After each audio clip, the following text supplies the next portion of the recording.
Assalamualaikum warahmatullahi wabarakatuh. Bapak Rektor dan para hadirin sekalian, saya singkat saja biar lebih banyak dialog ya. Jadi begini, ketika Indonesia ini akan berdiri, itu umat Islam itu mencari model sebuah negara yang cocok bagi umat Islam. Digali dari kaidah dari ayat Al-Quran muncul kaidah begini, bahwa mempunyai negara itu wajib hukumnya. Dalilnya mala yatimul wajib illa bihi fahuwa wajibun. Jika untuk melaksanakan satu perintah Allah yang wajib itu tidak bisa terlaksana kalau engkau tidak mempunyai sesuatu yang lain, maka sesuatu yang lain itu wajib hukumnya. Jika melaksanakan perintah Allah dengan baik, jika mau beribadah dengan baik, engkau tidak bisa melaksanakannya dengan baik itu kalau engkau tidak punya negara, maka punya negara itu wajib hukumnya. Itulah sebabnya pada waktu itu saat Indonesia sedang dijajah oleh negara asing, oleh bangsa asing, itu para ulama sudah berpikir kita harus punya negara, karena kalau dijajah kita itu tidak baik cara beribadahnya. Naik haji susah, sholat juga susah, mau pendidikan yang baik susah, sehingga lalu muncul ide kita harus juga mendirikan negara. Itu. Lalu itu bertemu dengan kepentingan bangsa-bangsa, suku bangsa yang lain yang juga ingin negara. Nah disitulah kemudian ketika negara akan didirikan itu timbul perdebatan. Apakah kita ini mau mendirikan negara Islam atau negara kebangsaan gitu. Terjadi perdebatan panjang, pada akhirnya sesudah orang Islam, tokoh-tokoh Islam berusaha mendirikan sebuah negara yang khas Islam, yang biasanya disebut khilafah, akhirnya disepakati kita mendirikan negara kebangsaan. Bukan negara sekuler, tapi bukan negara agama, yaitu negara Pancasila. Nah di dalam negara Pancasila itu, yang diberlakukan oleh negara bukan hukum agama, tetapi hukum agama bisa berlaku tanpa diberlakukan oleh negara. Saudara berpuasa, itu berlaku hukum agama bagi saudara, tapi tidak diberlakukan oleh negara berpuasa itu. Tapi kalau saudara mau melaksanakan puasa dengan baik, negara melindungi, negara memfasilitasi. Sehingga di sini negara memproteksi bagi pemeluk agama, bukan memberlakukan hukum agamanya. Pemberlakuan hukum agamanya itu adalah bagi kita sendiri, kalau sadar ya laksanakan, kalau tidak, tidak ada hukumannya oleh negara, tapi hukumannya ya dosa. Seperti ajaran agama. Nah, saudara sekalian, kemudian sesudah orang-orang Islam berjuang, memperjuangkan bentuk tertentu dari negara tidak berhasil, karena kemudian muncul negara kesepakatan yang disebut Darul Mitsaq, negara kesepakatan itu, maka kemudian dicari dalilnya, bagaimana sih caranya untuk bisa beribadah tanpa mempunyai negara yang formal Islam, gitu. Negaranya bukan negara Islam, tapi perlindungan negara diberikan terhadap orang Islam. Maka ditemukan di situ dalilnya lah, mala yudroku kulluhu la yudroku julluhu. Kalau engkau tidak bisa dapat seluruhnya, jangan tinggalkan seluruhnya, ambil sebagiannya. Kalau engkau tidak bisa membentuk negara ini sebagai negara Islam secara total, maka jangan tinggalkan negara ini, tapi peluang-peluang yang masuk untuk melaksanakan ajaran Islam masuk dari bentuk itu. Sehingga kita tanpa bernama negara Islam, di sini syariat Islam subur. Saya tadi sudah katakan betapa sekarang ini Islam subur di tengah-tengah masyarakat, tumbuh sendiri. Seperti di kampus sekarang. Kenapa di kampus-kampus sekarang subur umat Islam? Karena begini, waktu kita mahasiswa dulu sulit gitu mau mengadakan kegiatan keislaman, tapi lama-lama yang sulit-sulit ini kan jadi dosen, jadi rektor, jadi dekan, jadi apa, lalu tanpa kesulitan kemudian membentuk suasana keislaman. Seperti sekarang ada Profesor Panut, dulu berjuang sulit ya punya masjid sulit apa dulu gitu. Nah sekarang fasilitasi mahasiswa perlu masjid, kampus perlu masjid, bukan hanya ini sekarang masjidnya di Masjid Mardia sekarang sudah diperbaiki saya dengar dan seterusnya. Nah itu caranya melaksanakan Islam. Jadi tidak usah ngotot-ngotot gitu. Kok kita bukan negara Islam, tidak sesuai dengan syariah. Tidak, karena yang disebut negara Islam itu sendiri, saudara, bentuknya itu ada 58 sekarang ini di dunia. Negara yang penduduknya kaum muslimin sekarang ini ada 57 negara yang tergabung di OKI itu disebut negara kaum muslimin. Tapi bentuknya beda-beda. Karena memang bentuk itu boleh apa saja. Yang penting substansinya umat itu terlindungi untuk melaksanakan ajaran agamanya gitu. Nah kalau kita tidak dilindungi ya kita ngelawan, wong kita semua Islam di sini. Oleh sebab itu jangan khawatir gitu. Kok seakan-akan kita ini ditekan terus. Tidak, sebenarnya peluang untuk maju bagi umat Islam memasuki semua area-area yang tersedia di dalam sudut-sudut kita bernegara ini semua tersedia bagi kita. Ya. Nah, apa yang diperjuangkan kalau gitu? Yang diperjuangkan begitu dalilnya al-ibratu fil Islam bil jauhar la bil madhar. Patokan dasar kalau engkau ingin memperjuangkan Islam, ingin berislam dengan baik bil jauhar. Masuk ke substansinya, ndak usah simbol-simbolnya. Ndak usah namanya, ndak usah undang-undang bernama Islam, negaranya Islam, benderanya Islam. Substansinya bil jauhar. Apa? Isinya apa? Isinya itu kemaslahatan umum, kebebasan beribadah, hak asasi manusia. Sehingga di situ apa yang disebut tujuan kita bernegara itu maqasidus syar'i. Maqasidus syar'i. Maksud tujuan syara itu apa? Nah itulah kemudian dulu para pendiri negara yang beragama Islam itu menerima konsep dasar negara kita itu adalah negara Pancasila. Saudara, kalau umat Islam pada waktu itu menolak, saya tidak mau kalau bukan negara Islam, negara ini tidak berdiri. Misalnya Muhammadiyah saja sama NU bilang, saya hanya mau negara Islam, tidak ada nih Indonesia. Tetapi karena para pemimpin kita dulu ingin kita bersatu, dan dengan cara bersatu itu tidak melanggar syarat, tidak melanggar ajaran agama, maka mereka dirikan negara kesatuan, negara kebangsaan berdasarkan Pancasila itu. Sehingga dengan demikian saudara, ini yang terakhir, saya optimis masa depan Islam di Indonesia, di negara kesatuan Republik Indonesia berdasar Pancasila ini akan maju dan maju. Seperti sekarang ini, tumbuh dari bawah. Islam itu di Indonesia sekarang menurut saya tidak dikatrol dari atas, tapi tumbuh sendiri dari bawah. Seperti saudara-saudara ini, kan bergairah dari bawah bukan karena katrolan dari atas. Karena apa? Karena begitu orang Islam diberi kesempatan menempuh pendidikan, maka di situ kemajuan akan dicapai dengan sendirinya. Nah, saudara sekalian, demikian pengantar dari saya. Selanjutnya, mari kita diskusi.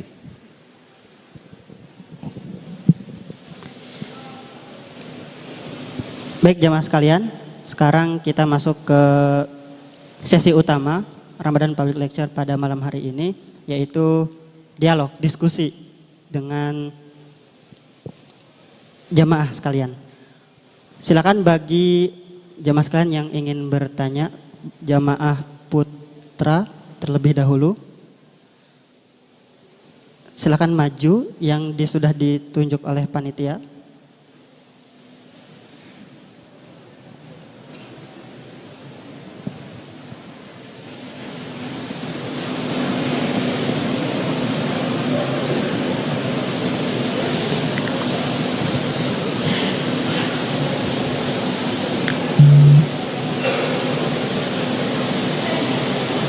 Silakan.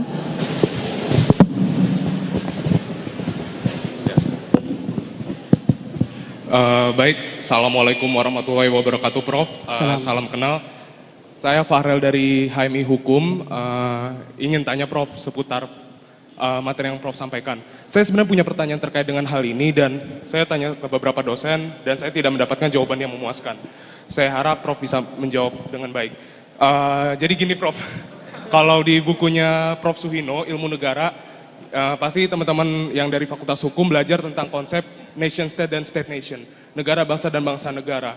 Kemudian yang saya ingin tanyakan Prof terkait dengan konsep itu, Indonesia sebagai bangsa negara, kemudian apa yang menjadi dasar utama bagi kita untuk tetap bersatu Prof? Ketika bangsa Indonesia ini tersatukan oleh insiden sejarah.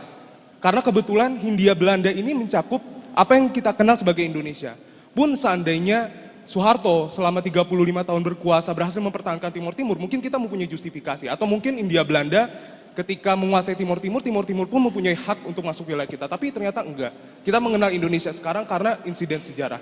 Dan di satu sisi mungkin kejeniusan para pendiri bangsa kita, Soekarno, Hatta, untuk merumuskan Pancasila sebagai dasar negara kita. Mungkin hal itu tidak terjadi di Yugoslavia. Ya mungkin kalau itu dilakukan juga oleh Joseph Broz Tito akan berbeda ceritanya. Kemudian yang menjadi pertanyaan saya Prof, lantas apa yang menjadi dasar kita untuk tetap bersatu seperti itu? Sekian, terima kasih. Terima kasih Mas. Panel pertama kita masih butuh 2 penanya lagi.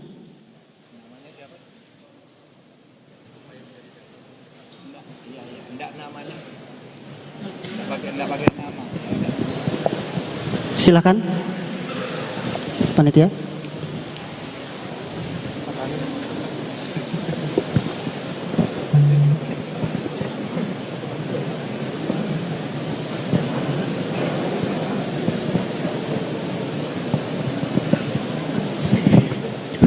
Terima kasih atas waktu yang diberikan. Bismillahirrahmanirrahim. Perkenalkan, saya Hairul Amin dari Muallimin Muhammadiyah Yogyakarta. Yang ingin saya tanyakan adalah mengenai dekret Presiden Soekarno tahun 1959, Prof. Membaca dekret Presiden pasca sidang konstituante, kita akan menemukan banyak penafsiran dalam pandangan perspektif pesimistis dalam sejarah, maka bisa dikatakan kita dekret itu adalah denting kekalahan dalam sidang konstituante. Tapi dalam tafsiran lain yang lebih optimistis, karena isi dekret Presiden apabila kita amati adalah mengembalikan Pancasila tafsirannya kepada preambul Undang-Undang Dasar 1945.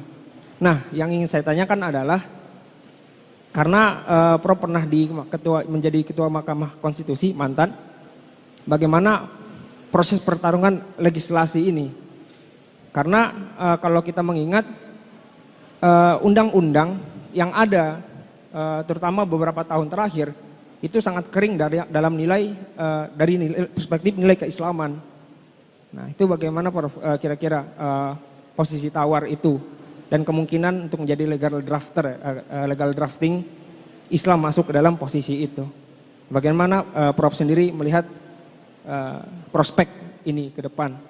Karena legislasi kita kok kering, padahal kalau melihat dari perspektif optimis melihat dekret itu, maka sejatinya drive utama nilai dari dalam perjalanan kebangsaan kita dalam legislasi atau undang-undang adalah Islam. Terima kasih.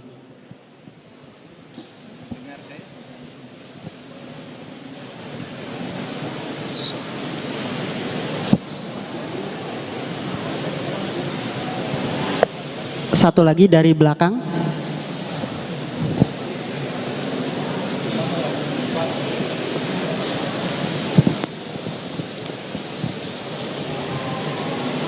Silakan maju.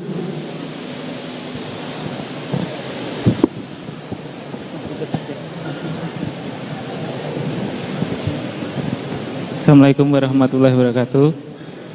Kalau tadi banyak mahasiswa, saya ini pedagang Prof. Nama saya Mas Yatiman, penjual gitar. Jadi pertanyaan saya lebih spesifik yang menyentuh masyarakat. Kalau tadi yang dibicarakan tentang Pancasila, kan sebagai masyarakat ini kemarin juga mendengar bahwa ada salah satu tokoh yang melontarkan bahwa Pilpres pada saat ini antara perang ideologi Pancasila dan khilafah. Nah, itu pertama pendapat Profesor Mahfud MD gimana? Kemudian yang kedua, seperti saya yang memang langsung bersentuhan dengan, misal saya ini kan orang jualan, ketemu yang satu milih Prabowo, satu milih Jokowi dan sebagainya, pasti kan akan terjadi gesekan secara mikro. Nah, tapi tokoh-tokoh bangsa kita kan melakukan rekonsiliasi ya. Itu kan secara makro gitu. Tapi kan gimana pendapat Pak Mahfud untuk kita yang untuk merekonsiliasi di level akar rumput? Assalamualaikum warahmatullahi wabarakatuh. Assalamualaikum warahmatullahi wabarakatuh. Baik, terima kasih. Kita tutup dulu panel pertama. Mari kita simak respon dari Prof. Mahfud. Ya, saya tidak tahu apakah suara saya bisa ditangkap dengan baik ya. Saya tadi yang dari sana sama sana tidak nangkap sama sekali. Suara saya bisa didengar ya? Bisa ya, baik. Sejauh yang saya tangkap saja. Yang saya tangkap tadi hanya penanya pertama, kemudian yang di sini tadi yang konstituante itu saya tidak dengar pertanyaannya. Yang di sini tadi ada pertanyaan yang panjang itu saya tangkap Pancasila dan khilafah. Kemudian ada pertanyaan tertulis ini, gini, jika Bapak mengatakan bahwa negara tidak bisa memaksa seseorang untuk taat terhadap syariat Islam, maka apakah Bapak mendukung sekularisme? Dan bagaimana pandangan Islam mengenai sekularisme? Ini pertanyaan yang tertulis tadi dari sini. Jadi begini saudara, ketika Indonesia akan didirikan dulu, ada dua pandangan yang ekstrim. Ya. Pada tahun 1938, Bung Karno itu membuat sebuah tulisan di Fajar Asia yang isinya itu menyatakan kalau Indonesia ini besok akan merdeka, kita harus bangun Indonesia ini sebagai negara sekuler. Bung Karno tahun 38 ya, tapi Bung Karno tahun 45 kemudian mengkompromikan ketemu dengan Pancasila itu. Sekuler, enggak boleh negara itu ikut campur dalam urusan agama dan tidak boleh agama ikut campur negara, harus pisah. Bung Karno menyatakan pada saat itu harus seperti Turki di bawah Kemal Atatürk. Karena negara itu akan mundur kalau dicampur oleh agama, agama itu akan mundur kalau diurus oleh negara. Itu Bung Karno. Nah kemudian muncul bantahan dari seorang bernama Muhlis, tapi sebenarnya ini adalah Nasir, yang mengatakan kalau Indonesia nanti merdeka harus menjadi negara Islam. Kenapa? Karena Indonesia ini 87% adalah orang Islam. Kalau mau demokrasi maka 87% inilah yang menentukan. Harus menjadi negara Islam. Terjadi polemik itu saling jawab. Sampai akhirnya di tahun 45 di BPUPKI ketemu dalam kompromi. Tidak mungkin kita menjadi negara sekuler. Tidak mungkin sekularisme. Karena kita kaum beragama, bangsa yang beragama. Tidak mungkin kita menjadi negara agama. Karena agama di Indonesia bukan hanya Islam. Kalau negara agama itu artinya negara yang diurus oleh atau berdasar satu agama, itu negara agama. Seperti Saudi Arabia itu negara agama. Vatikan itu negara agama. Tapi negara sekuler, negara yang tidak ada urusannya dengan agama. Nah pada tahun 45 itu Bung Karno berhasil memformulasikan bersama tokoh-tokoh Islam, kita tidak boleh negara sekuler. Tapi juga jangan negara agama. Ketemulah prismatikanya, namanya negara Pancasila. Jadi saudara, saya kalau ditanya menolak, sekularisme menolak. Kita negara berketuhanan.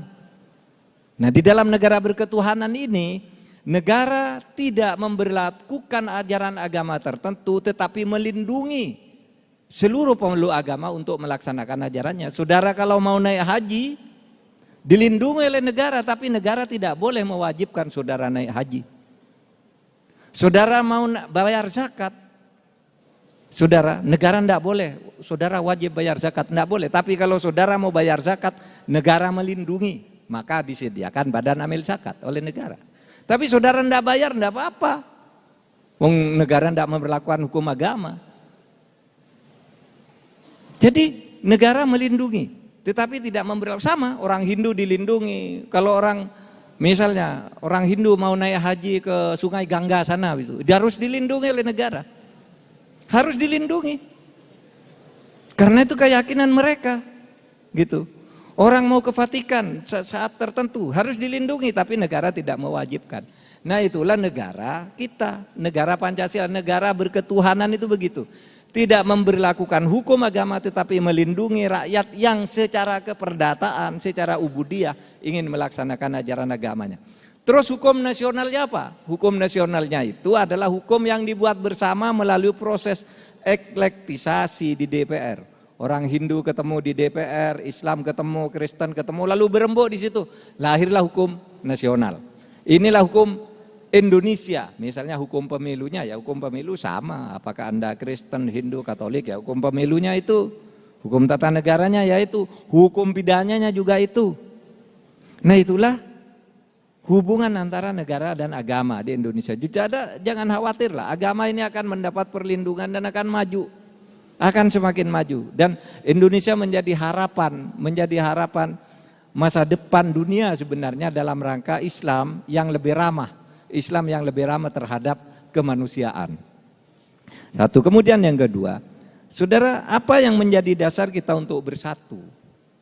Yang menjadi dasar kita untuk bersatu kalau ikut pidatonya Bung Karno 1 Juni itu karena kesamaan nasib dan tujuan.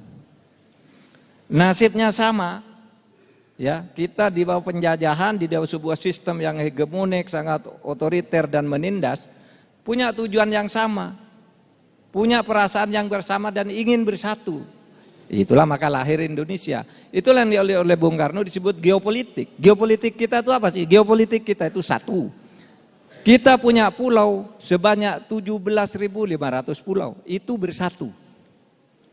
Saudara bayangkan, 17.504 pulau, ini negara paling besar, paling banyak pulaunya di dunia.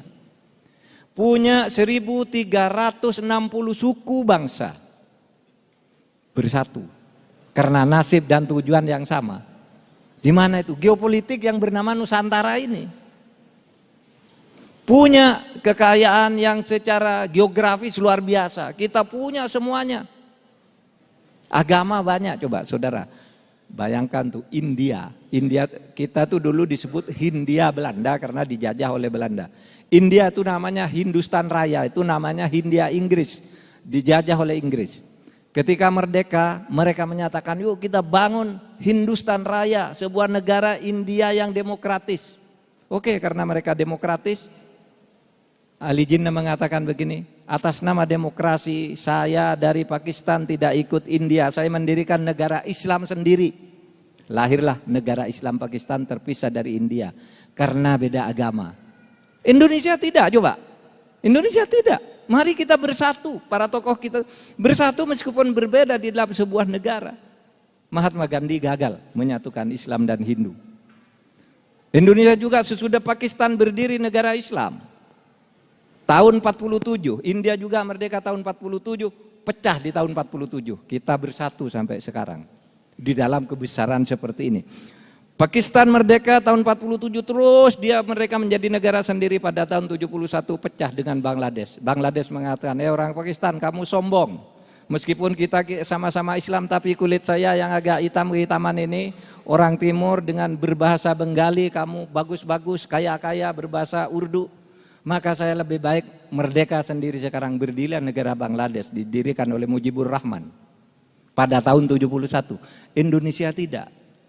Karena apa? Karena kita dipersatukan oleh nasib dan tujuan yang sama, dan bahwa kita sadar, terutama orang Islam itu sadar bahwa perbedaan itu adalah ciptaan Allah.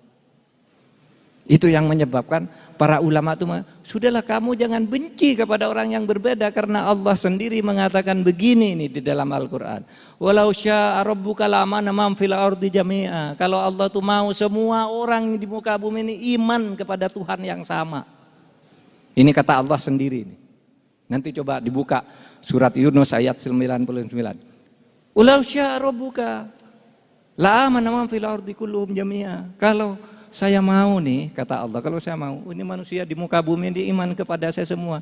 Tetapi sengaja saya menciptakan manusia ini berbeda. Coba nanti baca lagi di surat Al-Maidah ayat 48. Walau sya'allahu laja'alakum ummatan wahidah. Kalau Allah itu mau, maka kamu semua itu hanya jadi satu jenis umat Islam semua. Kalau saya mau ini kamu. Ini firman Allah. Walakin liyabluwakum fima atakum. Tapi sengaja saya menciptakan kamu berbeda untuk melihat kamu. Apakah di dalam perbedaan itu kamu bisa berbuat baik satu sama lain.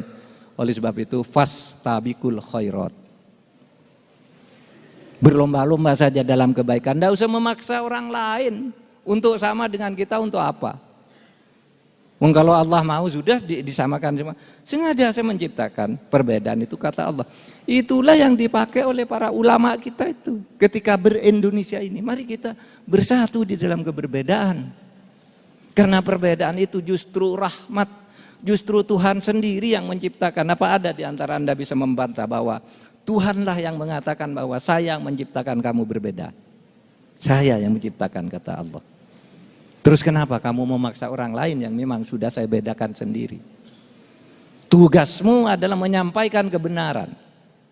Sampaikan ini risalah Islam. Tetapi kamu tidak boleh maktar.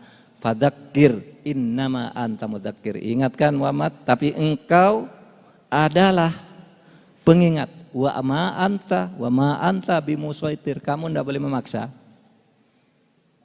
La ikraha fiddin, tidak boleh. Kalau kita merasa Islam baik, ayo kita sampaikan nih Islam saya baik. Mau ikut enggak? Enggak, ya sudah. Saya akan laksanakan sendiri dan negara melindungi saya. Gitu. Nah, jadi dasar kebersatuan kita itu adalah geopolitik tadi, dan kalau dikaitkan dengan Islam, kesadaran bahwa Allah itu menciptakan kita berbeda untuk maju bersama.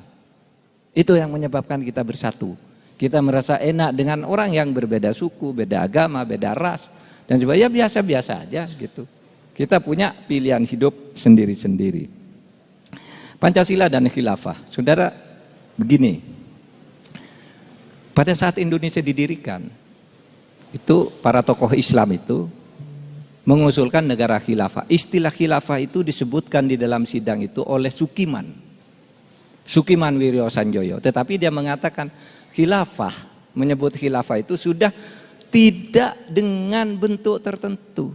Karena gini nih, urusannya nih begini. Apakah mempunyai negara itu ada di dalam Al-Quran? Mempunyai khilafah itu ada di dalam Al-Quran dan Sunnah? Iya, ada.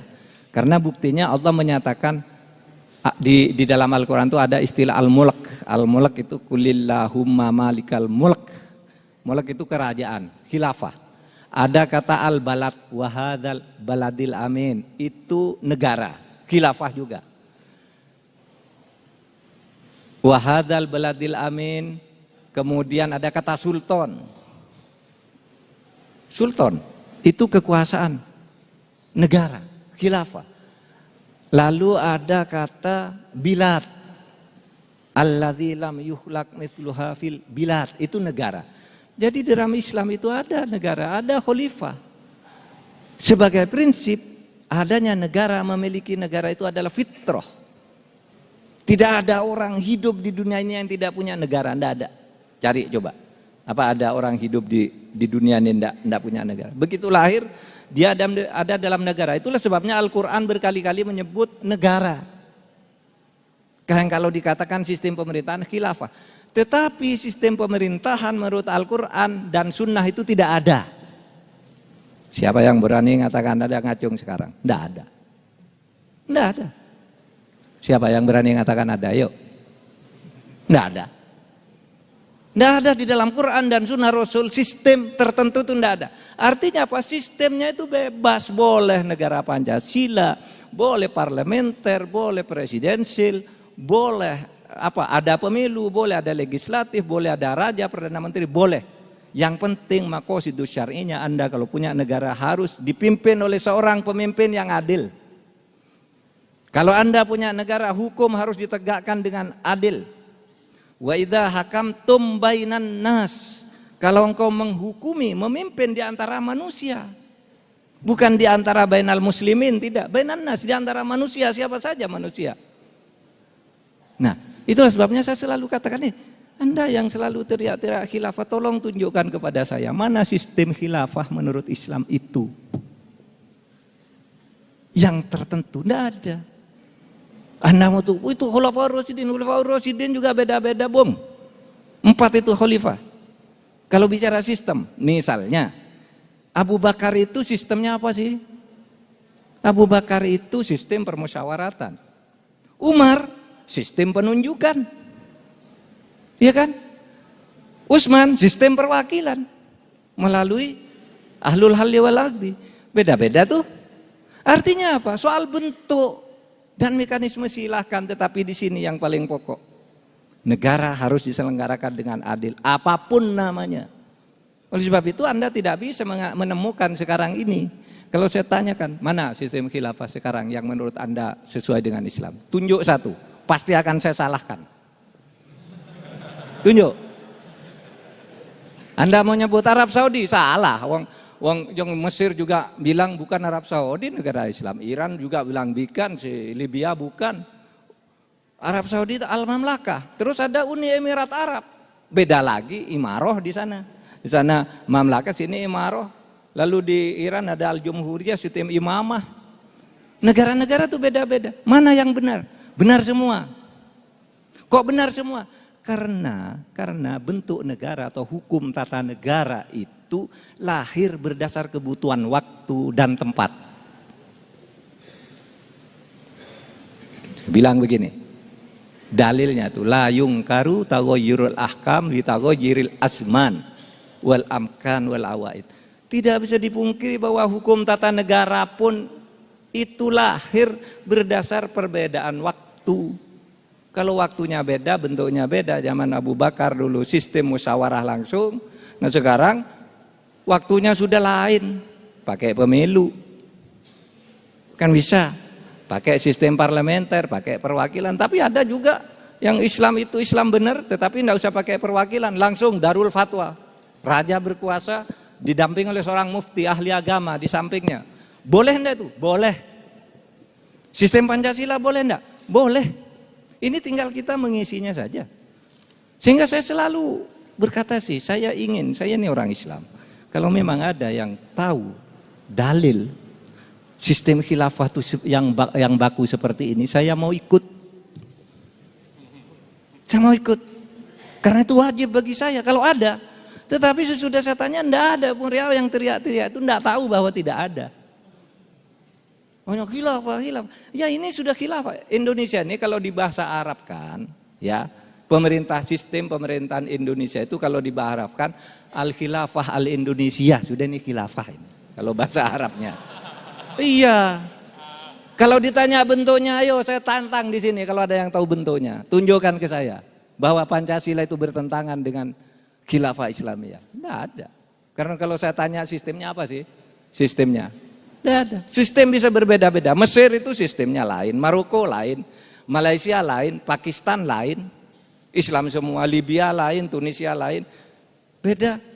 Saudara tahu negara-negara Arab itu ada 22 negara yang tergabung dalam Liga Arab. Berbeda juga. Meskipun dasarnya katanya sama dari Al-Quran dan Sunnah. Nah oleh sebab itu saudara jangan apa? Jangan takut, wah saya ini kok hidup di negara yang bukan khilafah ya. Jangan-jangan saya ini dosa, jangan-jangan ibadah saya tidak terima. Enggak. Indonesia ini tinggal di bahasa Arab kan sudah khilafah namanya. Cuma bukan di bahasa Arab kan aja. Kan gitu. Khilafah itu bahasa Arab artinya sistem pemerintahan. Kalau di Indonesia sistem pemerintahan Indonesia ya al-khilafah, al-Indonesia kan sudah sama. Tinggal saudara kalau bicara dengan orang Arab, dari mana kamu? Bagaimana pemerintah? Kan dia bilang saya al-khilafah al-Indonesia gitu. Kan sama sudah benar, tinggal di bahasa Arab kan dan di bahasa Indonesia kan. Gitu. Nah itu saudara, tapi nanti itu berkembang lagi yang lewat medsos, lewat apa nyerang gitu. Wah, salah gitu. Ditantang di sini enggak ada yang berani. Saya datang ke YIN ke pesantren, saya mau belajar deh kalau ada dalilnya saya mau ikut. Gitu, seperti apa gitu.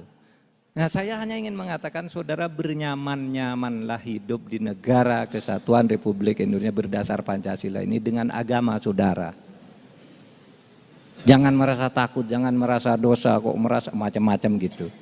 Itu sudah dipikirkan dulu oleh para ulama. Digabungkan dengan sistem hukum ketatanegaraan, disambungkan dengan politik dan lain-lain. Jadilah negara kesatuan Republik Indonesia dengan geopolitik seperti yang ada sekarang ini. Gitu. Baik, terima kasih. Hadirin, kita masuk ke panel yang kedua, dan panel yang kedua ini pertanyaan yang masuk via WhatsApp yang tadi linknya sudah kami sampaikan. Kita akan bacakan 3 pertanyaan untuk Prof. Mahfud. Pertama, Assalamualaikum Prof. Apakah benar terjadi pergeseran penerapan nilai-nilai dalam Pancasila? Itu yang pertama. Mengapa Pancasila selalu dibenturkan dengan konsep khilafiyah dan khilafah maksudnya, dan merujuk pada digantinya ideologi Pancasila yang sudah dianggap tidak relevan dengan kehidupan sekarang? Apakah Pancasila yang salah atau justru subjek penginterpretasinya yang goyah? Sudah. Baik, saudara, apakah terjadi pergeseran nilai-nilai Pancasila? Jadi gini, nilai-nilai Pancasila itu ada 3 tingkatan. 1 nilai fundamental, 2 nilai instrumental, yang ketiga nilai praktikal. Kalau fundamental itu tetap bahwa kita di Indonesia negara ini berketuhanan, berkemanusiaan, berpersatuan, berkerakyatan dan berkeadilan sosial, itu tidak akan bergeser. Nilai instrumentalnya itu bisa bergeser sesuai dengan kebutuhan waktu itu tadi. Misalnya pemilu di tahun 55 caranya seperti itu. Tahun 2004 seperti ini, tahun 2019 seperti ini. Itu instrumental, tapi tujuannya tetap, nilai dasarnya itu tetap. Nah, cilakanya itu yang rusak itu nilai praktikal. Bahwa pemilu misalnya dilaksanakan itu permusyawaratan ya, permusyawaratan yang dipimpin oleh Hikmat itu demokrasinya itu kan nilai dasarnya tetap. Nilai instrumentalnya berubah, tetapi di praktikalnya ini yang sering rusak. Kecurangan-kecurangan itu kalau saudara lihat bukan karena Pancasila, itu praktikalnya yang salah. Oleh sebab itu lalu ada pengadilan sebagai sistem untuk memperbaiki itu. Ya. Jadi itulah sebabnya dulu Bung Karno mengatakan atau kita sepakat gitu bahwa Pancasila ini sebagai dasar negara udah cocok, tepat, tidak ada pergeseran nilai dasar. Nah, instrumental memang harus berubah sesuai dengan kebutuhan, sesuai dengan perkembangan. Mengapa sih Pancasila selalu dibenturkan dengan khilafah gitu? Ya karena begini, ada orang yang memang punya ideologi bahwa negara yang harus dia dirikan, dia di mana dia harus hidup itu adalah khilafah gitu. Lalu khilafahnya dengan tertentu apa misalnya? Minta maaf kalau ada HTI di sini. Gini, HTI itu konsep khilafahnya membuat daulat seperti daulat Bani Utsmani di Turki. Dia katakan negara khilafah nanti akan meliputi Thailand, Malaysia, Singapura, Indonesia sampai Australia itu menjadi satu kekhilafahan. Ini saudara diumumkan secara resmi dalam konferensi HTI internasional pada bulan Agustus tahun 2007. Itu masih tercatat, masih clipping korannya masih ada, waktu itu belum banyak digital kayak gini. Tahun 2007 itu sudah ada sih, Detik sudah ada dan sebagainya. Tetapi belum sebanyak sekarang. Tapi koran-koran yang di clipping pada waktu itu jelas. Ya, pada tanggal 12 Agustus itu pengumumannya begitu. Kami menolak demokrasi. Kami akan mendirikan khilafah raya yang meliputi dari Thailand, Indonesia sampai ke Australia itu nanti menjadi kekhilafahan. Nah, itu sebabnya mereka sudah punya ideologi begitu. Kalau ditanyakan kenapa harus dibenturkan? Ya, karena ada yang membenturkan seperti itu. Gitu. Nah, disitu kemudian sejak saat itu sebenarnya ulama-ulama itu sudah pada bereaksi. Kenapa ini? Nah, pada waktu atas nama demokrasi ya sudah gitu, demokrasi. Tetapi kemudian lama-lama merasa negara ini tidak boleh begitu, maka lahirlah Perpu itu. Oke lah kalau mau hidup di Indonesia kita negara manapun tuh punya ideologi. Anda di Turki sekarang enggak boleh, di Saudi Arabia juga enggak boleh itu. Hizbut Tahrir itu di mana-mana enggak boleh gitu. Kalau mendirikan negara dengan jenis sendiri yang dia idealkan, yang dia idamkan. Sehingga saya minta maaf kalau ada yang HTI di sini, tapi itulah faktanya. Dan saya sudah nulis itu pada tahun 2007. Saya sudah menulis di bulan Agustus tanggal 17 saya nulis. Karena peristiwanya itu terjadi tanggal 12 Agustus gitu. Nggak boleh kayak gini saya bilang. Tetapi waktu itu gemanya belum kuat. Tetapi saudara jangan katakan bahwa negara ini melarang orang berdakwah. HTI itu dakwahnya bagus, santun, halus. Nah itu teruskan dakwahnya. Tetapi berhenti soal negara. Jangan masuk ke soal perubahan negara, itu tidak boleh. Kalau berdakwah, ayo rajin sholat, ayo rajin zakat, bangun kebersihan, itu dakwahnya HTI bagus-bagus. Gitu. Ya biarin aja kalau begitu, kenapa sih? Gitu. Tetapi kalau sudah menyangkut ideologi tidak boleh, karena negara itu punya ideologi. Yang disebut mitsaqun ghalidho, kesepakatan itu. Gitu aja sebenarnya. Cukup ya? Udah malam nih. Tadi katanya 20 menit. Cukup ya? Baik, jemaah yang berbahagia, karena keterbatasan kita dengan waktu, kita akhiri dialog kita pada malam hari ini. Tapi sebagai penutup mungkin 2 menit closing statement. Silakan. Saudara-saudara penutup, marilah kita syukuri kita mempunyai negara ini. Negara merdeka ini membuka kita untuk maju sehingga saudara bisa menjadi saudara. Kita misalnya sekarang punya Profesor Panut. Kalau Indonesia tidak merdeka tidak akan ada Profesor Panut. Mungkin ya namanya Pak Panut aja. Tidak ada Profesor Mahfud kalau Indonesia tidak merdeka. Ada orang mengeluh gini, Pak untuk apa hidup di Indonesia ini? Di Indonesia ini banyak korupsi Pak. Saudara, sebelum Indonesia merdeka seluruh kekayaan negara ini dikorupsi. Nah sekarang banyak korupsi tapi diadili, ditangkap. Iya kan? Kan untung kita punya. Pak untuk apa kita merdeka di Indonesia ini banyak orang miskin. Berapa jumlah orang miskin? Jumlah orang miskin sekarang 25,6 juta, 9,5%. Untung hanya 9,5%. Dulu kalau kita Indonesia tidak merdeka 99% orang Indonesia miskin semua. Sekarang kita tinggal ngurangi setiap 5 tahun kurangi mari. Gitu. Jadi jangan fatalis banyak orang miskinnya saya enggak mau Indonesia. Loh, Anda yang harus memperbaiki, kita yang harus memperbaiki. Pilihlah pemimpin wakil-wakilmu yang baik-baik itu. Agar memperbaiki dari tahun ke tahun. Sehingga lebih banyak lagi yang bisa bersekolah ke Jogja seperti saudara-saudara ini kan karena kita punya Indonesia. Marilah kita jaga Indonesia sebagai sebuah negara yang merdeka atas berkat rahmat Allah yang Maha Kuasa ini. Sekian, Assalamualaikum warahmatullahi wabarakatuh. Salam.